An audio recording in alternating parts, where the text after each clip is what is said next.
Hey everybody, T-Man here again, bringing you guys another video. This one's going to be my TNA Impact review for 1/16/2015 episode of TNA Impact.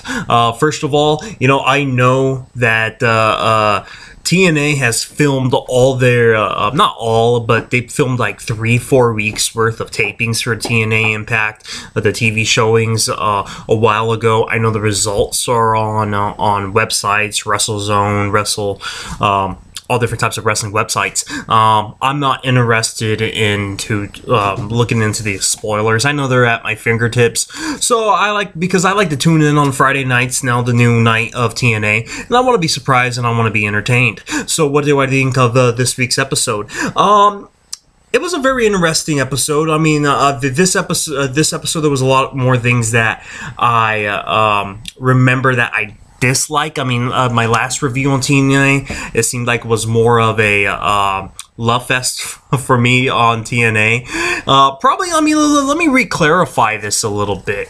I think I'm showing more of affection and stuff for TNA is because I'm very burnt out and tired of WWE television product, what they're producing on TV and storylines and stuff of that nature. But on this episode of TNA, I still enjoy it more than Monday Night Raw, and here's why I enjoy TNA right now a little bit more than Monday Night Raw, and because I really want to focus and think about why am I enjoying TNA more. I mean, it's definitely not always the storylines, even though there is some really good compelling storylines on TNA. I think the main reason why right now I prefer a little bit more of the TNA Impact to Monday Night Raw. I'm not saying all WWE, like SmackDown pay-per-views are good sometimes.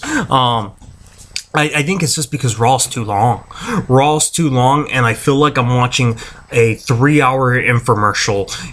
Like I feel like it's just fast food wrestling. You're watching it because it's the name branding. I've said that before in other videos. Like, it's Monday Night Raw. It seems like just McDonald's. It just fast food wrestling.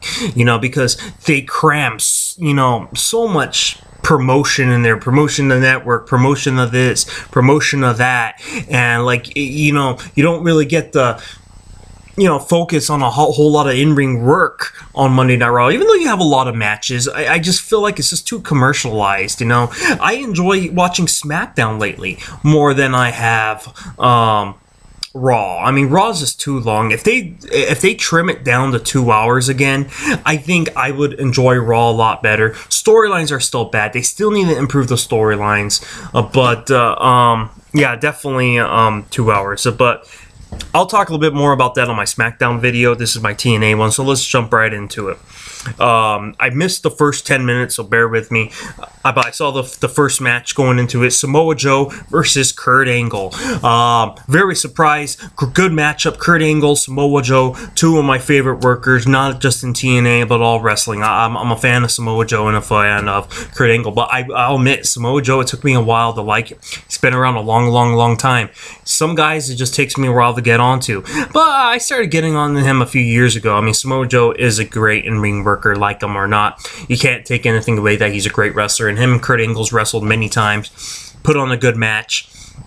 Felt like it could have been a little bit longer than it really was, and Samoa Joe won the match. And at first, when it first happened, like the first 5 minutes, I was a little shocked about it. But after I thought about it a little bit, then I'm like, okay, I think I know what they're going to do for the night. The Beatdown Clan, which I like. Here's a storyline I really like now in TNA, is the Beatdown Clan by MVP, And I'm like, okay, wait a second. I think this might be the theme of the night here. I have a feeling they're going to really establish them, and all of them are going to go over in their matches. And that's pretty much what happened.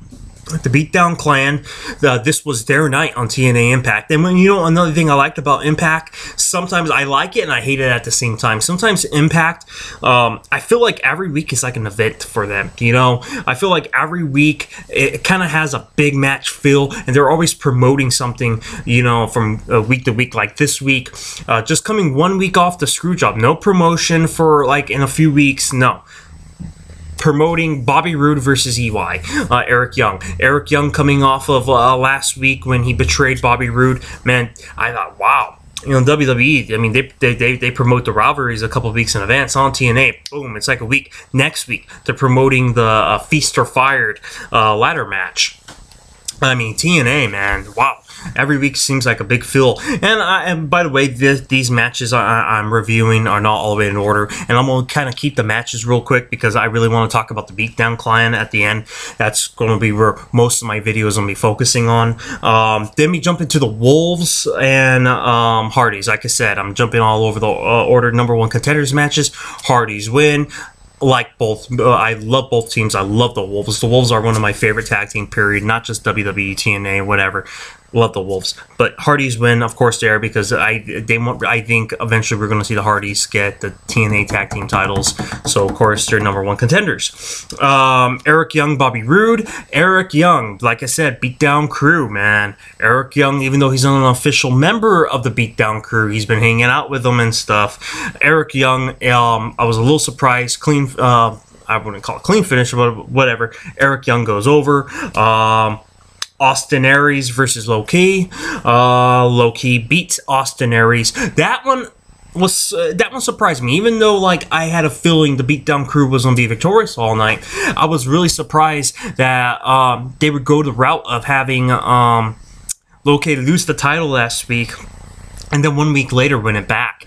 But anyways, Austin Aries, you know, I think they did that for many reasons to show that now Low Ki is a member of this Beatdown Clan, and I think they gave Austin Aries the title for 1 week just to give him another X Division title run, for they could say, okay, now he's X amount of many times title of the X Division. I don't know how many times he's been X Division champion. I'm sorry, I didn't do that research. Maybe 6 times, 5 times, something like that. But he's held it a lot, and I think they just did that to give him another number, build his credit a little bit more. That loss doesn't do nothing to Austin Aries. I wouldn't. I'm sure he's going to win the X Division title a couple more times in his career, if not a lot more than that. Here's where I want to talk about. Here's what my focus I want to be on this video is Lashley MVP. You know, for a long time now, weeks, they've been hinting at this rivalry, and I'll tell you, I love MVP. MVP, man, this guy is great on the mic.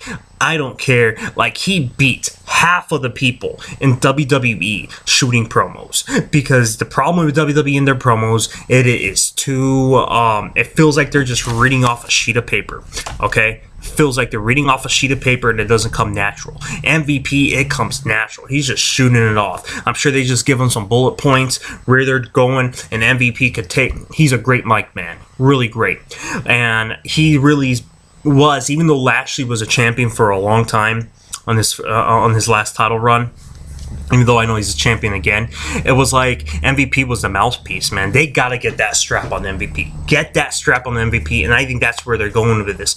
Anyways, you know, whole Beatdown Clan was in the ring, you know, celebrating the night, you know, Samoa Joe winning, Low Ki retaining the title, Eric Young standing with them, you know, Kenny King in the ring. It was a really awesome night. And then, you know, they said they bring down Bobby Lashley. Bobby Lashley comes out here. MVP says the keywords, you know, this is our world heavyweight title, man. And Lashley's like, no, man, this is not our world heavyweight title. This is my title. And I love MVP. He's like, your title? Who the fuck are you? You know, we're the one that helped you on that title last week.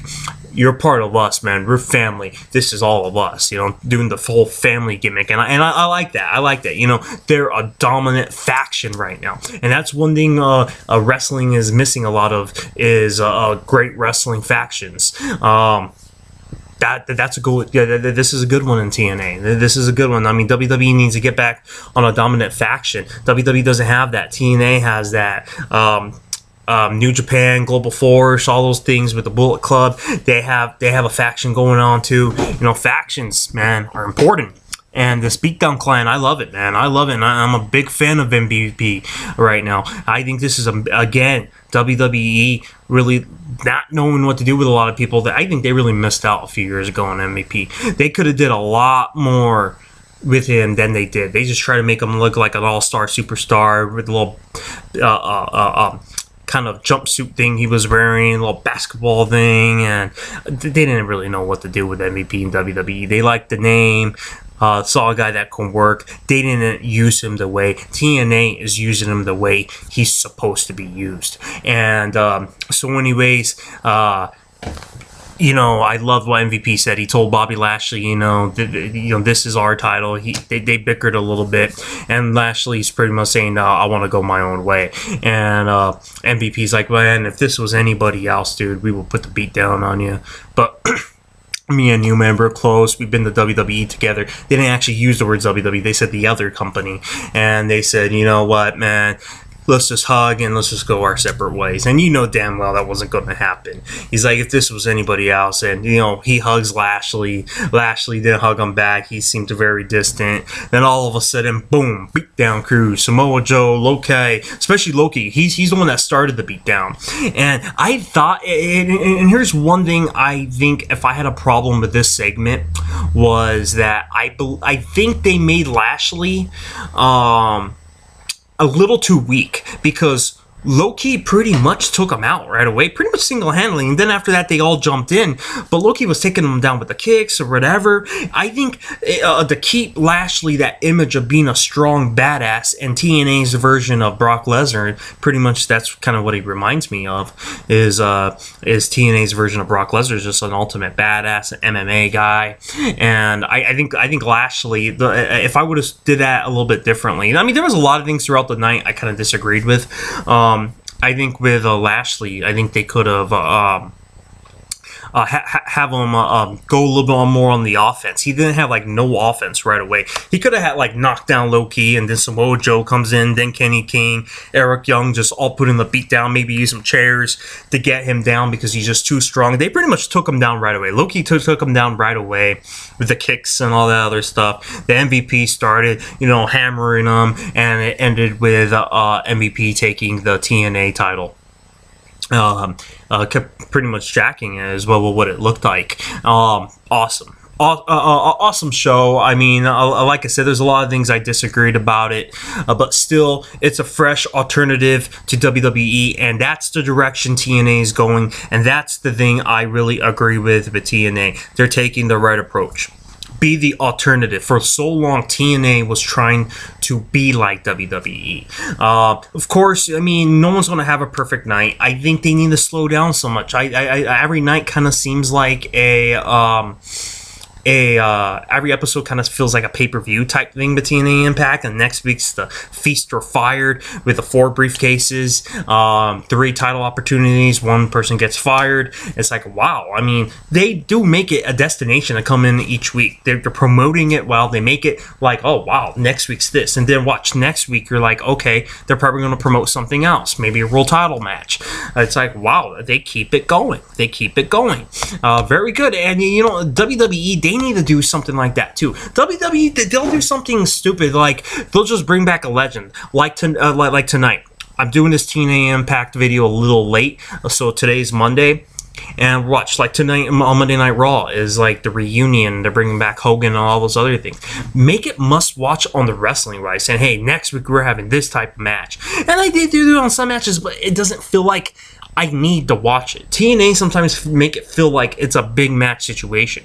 Little things that I disagree with. I think they could have waited a little bit more with Bobby Roode and Eric Young, having them do that match. And I'm sure the rivalry is going to continue on. I'm sure that's not going to be the end of the rivalry. But I would have waited. I would have had it like Eric Young. If you're going to make him heel, have him cower it out a little bit. Instead of having that match right away 1 week later after Eric Young costed him, I would have made it where the fans can't wait to see this match. And Rude is just, he wants his hands on Eric Young and he can't get it. Every time he tries to get him, Eric Young runs away, or the Beatdown Clan gets him, or something like that happens, and make it a journey of Bobby Roode trying to get to Eric Young, and then in a couple weeks or a month or whatever, have that payoff and have the two guys do their match. But other than that, just little minor ticks, you know, minor things I would have done differently on TNA. You know what's funny is, man, I feel like the rivalry they're building up the most is that Eric Carter and Rockstar Spud, you know, with JB the announcer, man. That's been going on for so long. I feel like that's being more of a leading up to something more than some of their top storylines, because I know that's not a top storyline for them right now, or I hope not. You know, I think right now the top storyline is the Beatdown Clan, you know, with MVP. I've loved that one because they hinted at the MVP thing for the MVP Lashley thing for a while. They hinted at that. But anyways, all in all, good show, guys. Good alternative to WWE. Gonna be shooting a couple WWE videos this week because this is the lead up to the Royal Rumble. So I'm going to shoot a couple videos, couple fun videos, what I would do with the Royal Rumble a little differently. I'm going to do my preview videos sometime at the end of the week. I'm going to, usually I shoot between 3 to 4 videos a week, and I post them all together, and you guys have like 3 or 4 videos a week for me. I'm probably going to shoot more than that this week. I'm probably going to shoot my 3 or 4 videos today. And then I'm probably going to shoot 3 or 4 videos. Probably Friday. I want to do it after SmackDown, if I could release a Raw video. I know I don't do all Monday Night Raws. I am going to do a review on tonight's Monday Night Raw because this is the last Raw before the big pay-per-view. I don't do a whole lot of Monday Night Raw reviews because, man, they're just becoming too long. I watch them, but it just pisses me off, and a lot of my videos lately has become rants. I don't want all my videos to become rants. I want to give you good reviews. I want to give you guys what I think of the business, not just rants, and a lot of my WWE videos have been rants. So anyways, I'm going to end that. I'm going to shoot some WWE videos for you guys right now. Until the next one, I'll see you for the next video.